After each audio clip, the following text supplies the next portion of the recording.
I think people don't understand what it really takes to be successful. On my comment page saying, damn, did he leave some for the rest of us? You don't hustle, you don't eat. Rap mogul Sean Puffy Combs pleaded not guilty today. I ain't gonna lie, I went into a dark state. How could you be depressed when you got so much? I don't know how it works, baby. Hustle harder. You ain't gonna never hustle hard as me. Think I do this for the money? I do it because what? For a whole year, I would have to say, like, I went through a real, like, state of dark depression. Nobody's immune to how much money you have, how much success you have. Yeah. Savage! I'm a savage! Oh! I'm a savage! Whatever I want, I'm going to get! I manifest everything in my life, and I'm just getting started.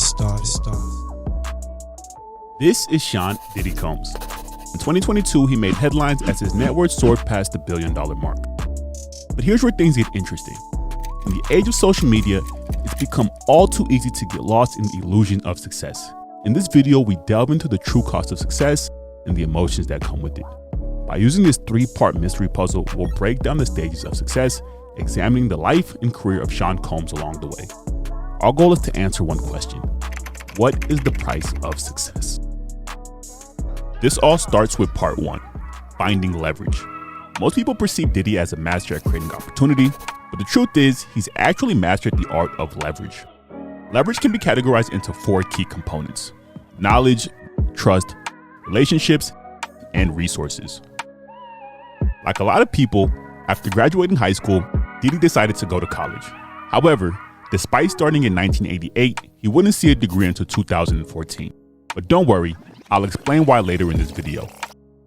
While most people are experiencing lack of direction, fear, anxiety, self-doubt, and imposter syndrome, Diddy was wired differently. He was determined to be in the music industry. He tells a story of strategically waiting outside of Heavy D's house to hopefully get an introduction to his soon-to-be life mentor, Andre Harrell.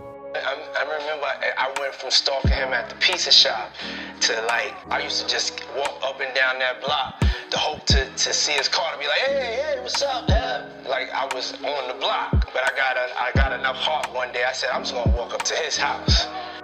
After 2 years of balancing school and his internship, Diddy faced a crucial fork in the road. He can continue on as a mediocre student at best, or he could take a leap of faith and pursue the business of music full-time. Ultimately, Diddy chose to leave school. But the crazy thing is, when he left, his internship was only paying $100 per week. Most people will never make it past the starting point because of this one thing.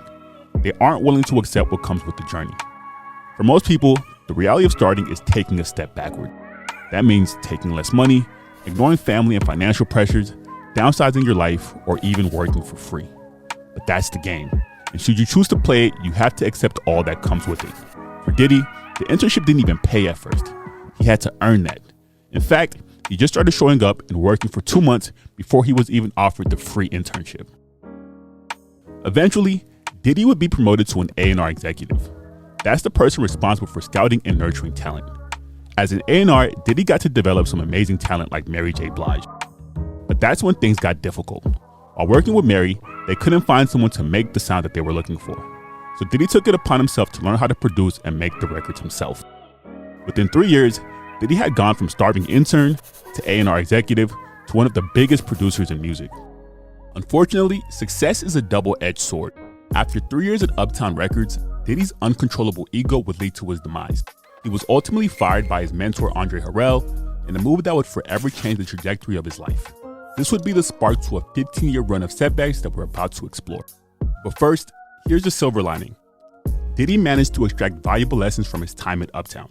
It served as a crucible for growth, allowing him to learn from mistakes and gain a deeper understanding of the music industry.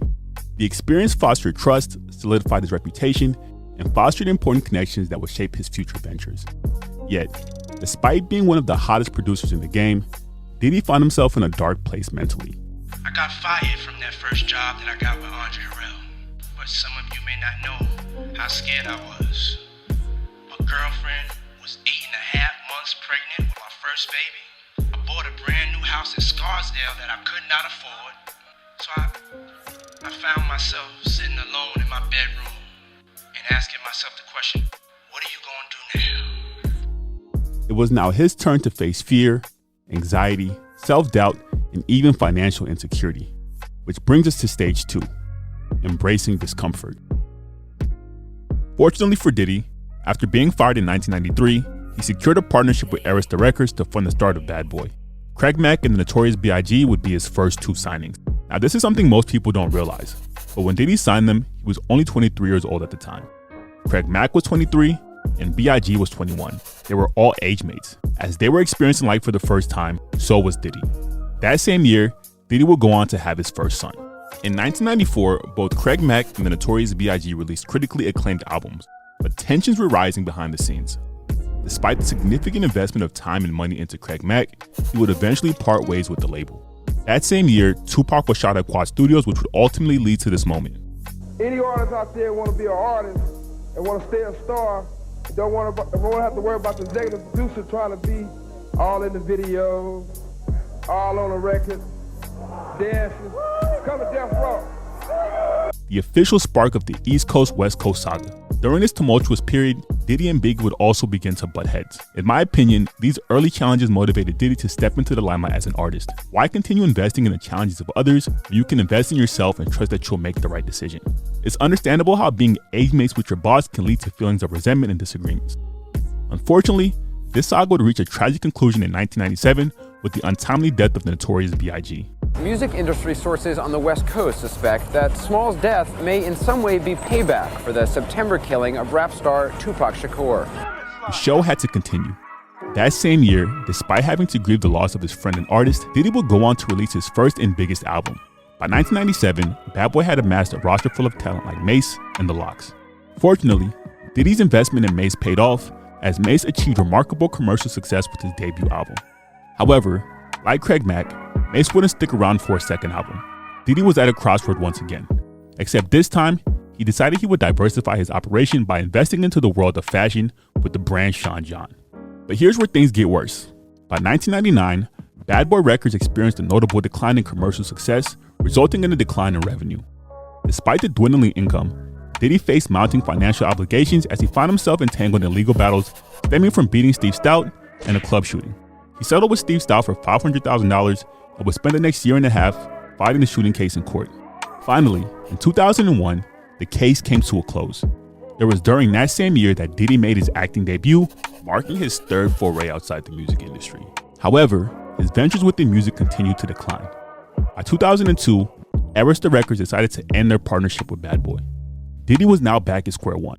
He had to get his name hot again. And what better way of doing that than by making grown men walk to Brooklyn for some cheesecake? Yo, fam, Puffy just told us to go to the store in Brooklyn and bring him back a cheesecake and walk. In 2002, Diddy would leverage his name to jump into the world of television with the hit TV show Making the Band. However, Bad Boy still didn't have a home at this point. In 2003, it was rumored that a $10 million deal with Elektra Records fell through as a home for Bad Boy. Ultimately, Bad Boy would find a home for its distribution through Universal Music Group. But if that $10 million number is real, it's an indication of how low Bad Boy's stock was at that given time. The rest of the early 2000s seemed like much of a rebuild era for the brand of Diddy and Bad Boy. Unfortunately, the new act signed to the label struggled to make an impact as most of the resources were focused on Diddy's own projects. Considering the artist churn rate they faced in the 90s, it made sense that Diddy prioritized his own career. But here's where things get interesting. Artists from Diddy's past started speaking up, expressing their dissatisfaction with past contracts, lack of support, and the belief that Bad Boy hadn't delivered the success they expected. There was even a moment when the Lox threatened to drop a refrigerator on Diddy.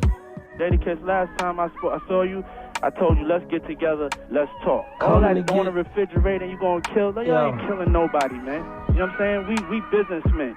We all mature adults. These incidents damaged Diddy's reputation, painting him as someone associated with questionable business practices and deceit.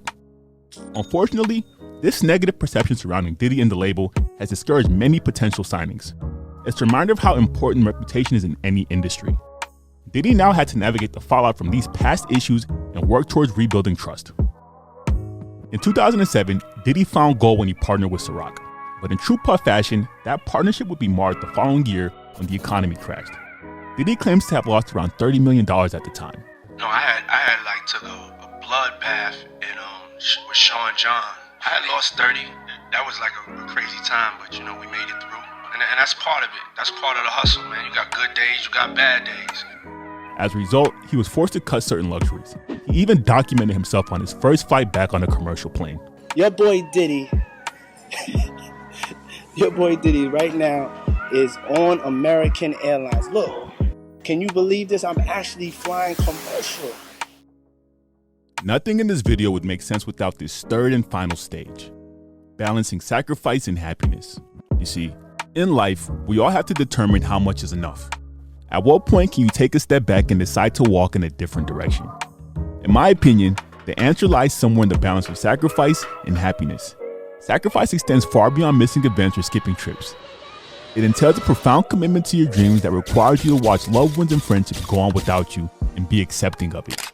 Sacrifice is being at peace with watching your peers progress in their careers while you persistently strive to prove your worth and yours. The truth is, the people you crave support from the most won't always know how to be there for you. But it's okay to show them. There will be moments when you feel overwhelmed and question why you are on this path. But always remember who you are. You'll be thankful for these moments later on. Diddy, just like the rest of us, has encountered his fair share of challenges. He has openly acknowledged his struggles with depression, a battle he may have carried throughout his entire journey. However, despite the fame and success, Diddy has impacted countless lives through his remarkable generosity by raising and donating millions to charity.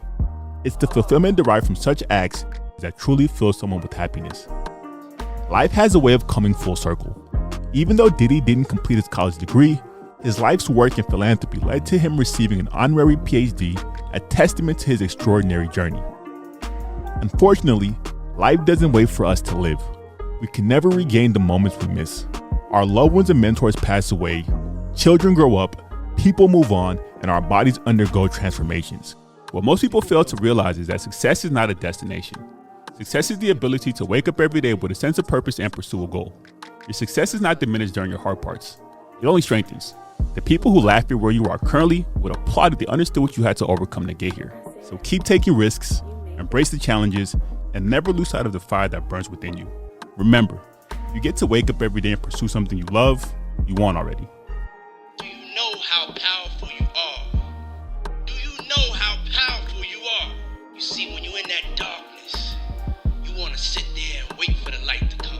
It feels uncomfortable, but you can't wait. Some of my biggest successes come from some of my biggest failures. You cannot achieve success without failure. For a lot of people, the distance between their dreams and their reality